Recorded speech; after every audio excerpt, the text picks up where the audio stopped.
बालपणामध्ये संस्कार जर केले तर बालपणाच्या संधीचं सोनं होत असतं. माहेरचं आडनाव जाधव होतं जिजाऊ माँसाहेबांचं आणि सासरचं आडनाव भोसले होतं. सगळ्या माझ्या बहिणींना ऐका, माहेरचं आडनाव जाधव आणि सासरचं आडनाव भोसले होतं. मुलगी जन्माला आली, बापानं हत्तीहून साखर वाटली होती. मुलगी पण तशीच निघाली. 8 वर्षाची झाली तर तलवार उचलायला लागली, 12 वर्षाची झाली तर घोड्यावर बसायला लागली, 14 वर्षाची झाली तर तलवार चालवायला लागली, रणरागिणी निघाली. ऐका, महाराष्ट्राची इतकी सुंदर स्वप्न पाहायला लागली. स्वतंत्र राष्ट्र, स्वतःचा ध्वज, स्वतःचा हत्ती, स्वतःचा घोडा. महाराष्ट्रामध्ये स्वराज्य मिळालं पाहिजे अशी मुलगी जन्माला आली. सिंदखेड राजा नावाचं गाव आहे विदर्भात. जालना संपला की लगेच लागतं. त्या सिंदखेड राजाला तिचा जन्म झाला.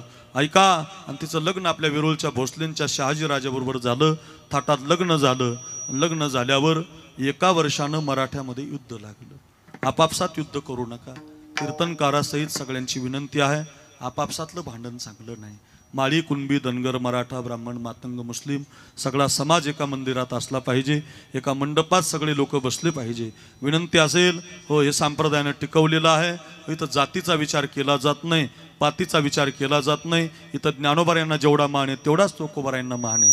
जेवढा चोखोबारायांना मान आहे तेवढाच जनाबाईला मान आहे. जेवढा जनाबाई महाराजांना मान आहे तेवढाच सखुबाईला मान आहे. कोणकोणत्या जातीचा, कोणकोणत्या धर्माचा, इथं जातीपाती मोडून संप्रदाय उभा राहिला. घेऊन जा लाडगावकर घरी. मराठ्यामध्ये युद्ध लागलं. मुघलशाही त्या निजामशाहीनं युद्ध लावून दिलं. आपापसात युद्ध लागलं. एका बाजूला भोसलेंच्या तलवारी, एका बाजूला जाधवांच्या तलवारी. युद्ध घनगाती. कोणत्या आईच्या पोटी संस्कार जन्माला येतात? कोणत्या आई शिवबाला जन्माला घालते? कोणती माय भाग्यवान आहे? ऐका लाडगावकर, 1 वर्षभर साखरे महाराजाचं कीर्तन ध्यानात ठेवा. महाराष्ट्रभर कीर्तन करतो मी, डायरीमध्ये जागा नाही माझ्या. रोजच्या कीर्तनात सांगतो, एका बाजूला जाधवांच्या तलवारी, एका बाजूला भोसलेंच्या तलवारी. युद्ध घनगाती सुरू झालं. आता बाप तरी मरतोय, नाही तर नवरा तरी मरतोय. असं युद्ध जिजामाता पाहत होती. युद्धाचा शेवट असा झाला, जिजामासाहेबांचा सक्का भाऊ धरणीला पडला आणि माझा पोरगा भोसलेंनी मारला म्हणून लखोजीराव जाधव रणांगणात उतरले. सपासप शमशेर चालवायला लागले. एक शमशेर चालवता एक सरदार उडवायला लागले. एकही सरदार जिवंत राहिला नाही. एकच सरदार जिवंत राहिला, ज्याचं जावई, ज्याला आपण लाडका जावई म्हणतो, त्या जावयाच्या अंगावर तलवार आदळली. शहाजीराजे भोसले. एका बाजूला बापाची तलवार आहे, एका बाजूला नवऱ्याची तलवार आहे. लाडगावकर, माझ्या बहिणींनी ऐका, संस्कार देणारी माता कोणती असते? कोणत्या आईच्या पोटी संस्कार जन्माला येतात? कोणती माय भाग्यवान आहे? घरी घेऊन जा रे. एका बाजूला बापाची तलवार आहे, एका बाजूला नवऱ्याची तलवार आहे. आता बाप तरी मरतोय, नवरा तरी मरतोय.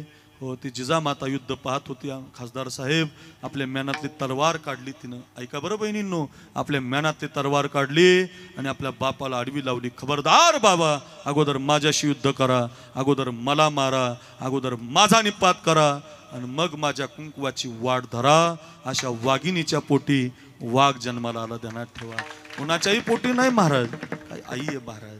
आईच्या गर्भात उमगली झुंजाराची रीत, तलवारीशी लगीन लागल, जडली वेडी प्रीत.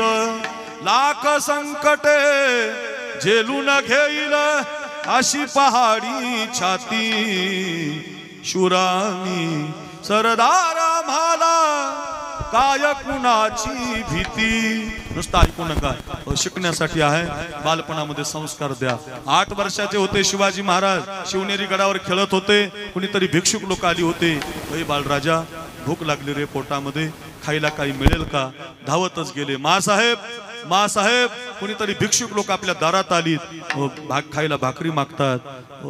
देऊ का त्यांना? देऊ का म्हटल्याबरोबर मासाहेबांनी कानाखाली मारली होती. लाल झाला होता गाल.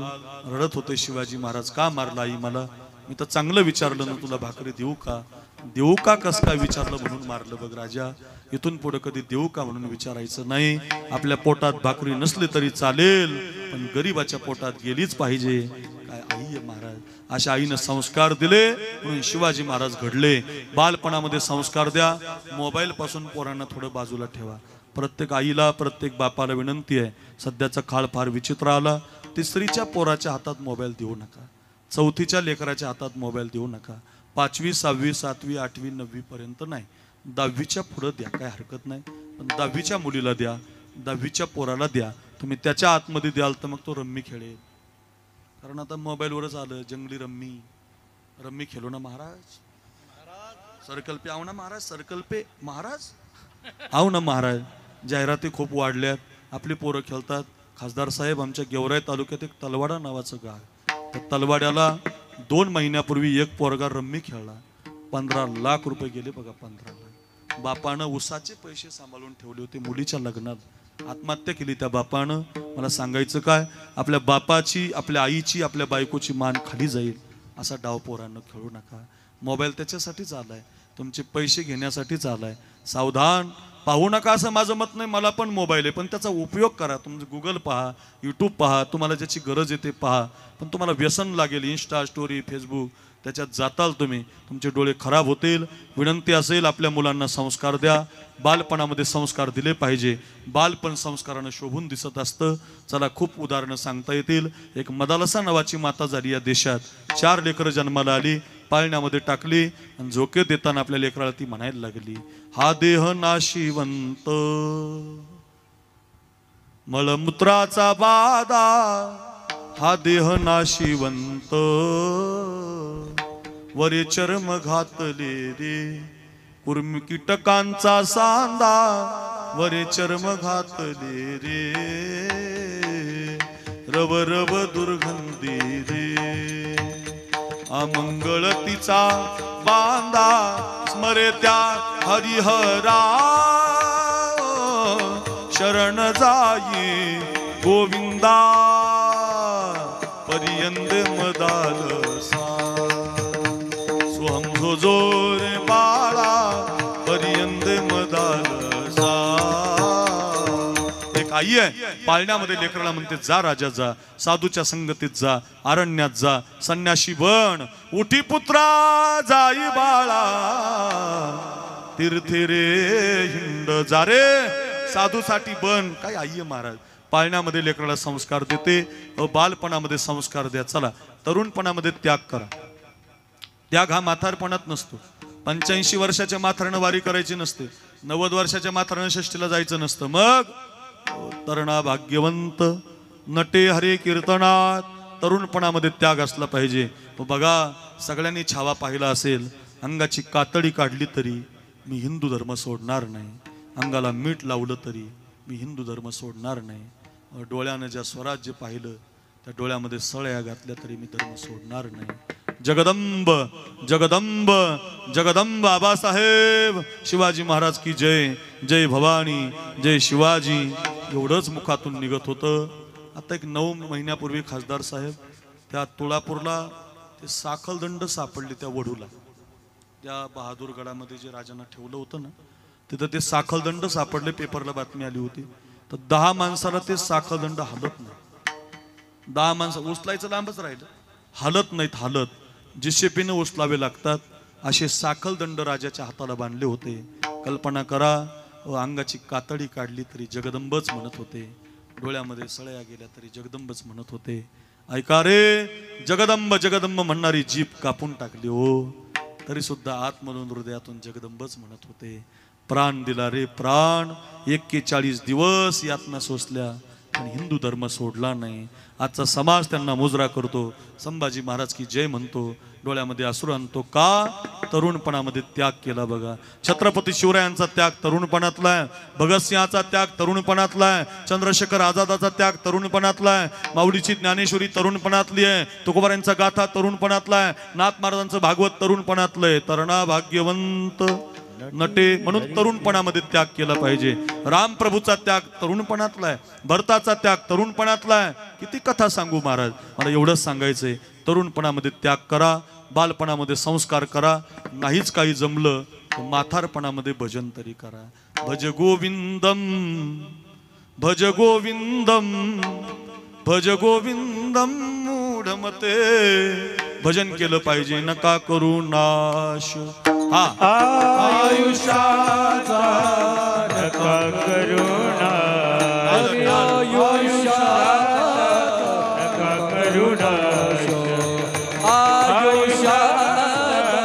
नका करू नाश.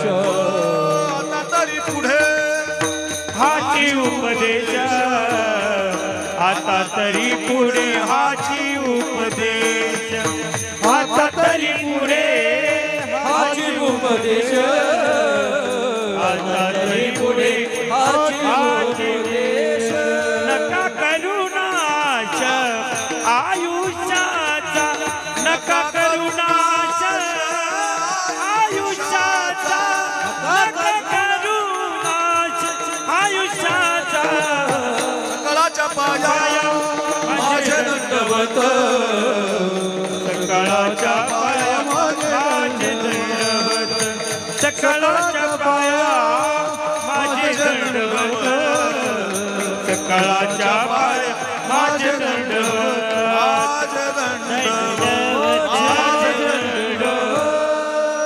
पाया पडून संत सांगतात तुमच्या पाया पडून विनंती बुवा सकाळच्या पाया माझे दंडवत काय करा आता तरी पुढे हाची उपदेश आता झालेलं जाऊ द्या पण नका करू नाश आयुष्याचा बर्बाद करू नका कोळसा करू नका संधी दौडत जाऊ नका ते पूर्वीच्या काळात जे राजे असायचे ना राजे शिकारीला जायचे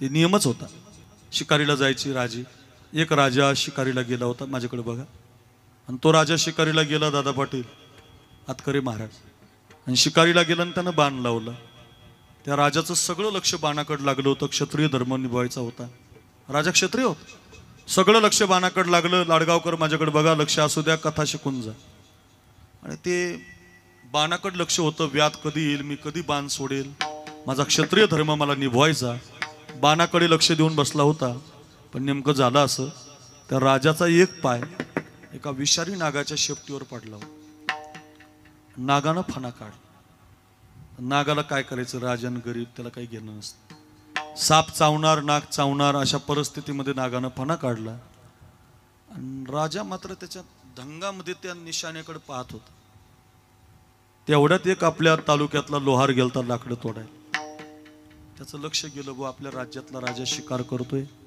त्याचा पाय नागाच्या शेपटीवर पडलाय नागानं फणा काढलाय नाग जर राजाच्या पायाला चावला तर राजा मरून जाईल आपल्या राज्याचं मोठं नुकसान होईल म्हणून त्या लोहारानं खांद्यावरची लाकडाची मुळी खाली टाकली धावतच गेला विषारी नाग आपल्या हातामध्ये घेतला राजाला ढकलून दिलं बाण चुकला नियम चुकला राजा खाली पडला राजाला वाटलं मला कोणी ढकललं बुवा पाहिलं तर कोणीतरी अज्ञात व्यक्ती आहे हो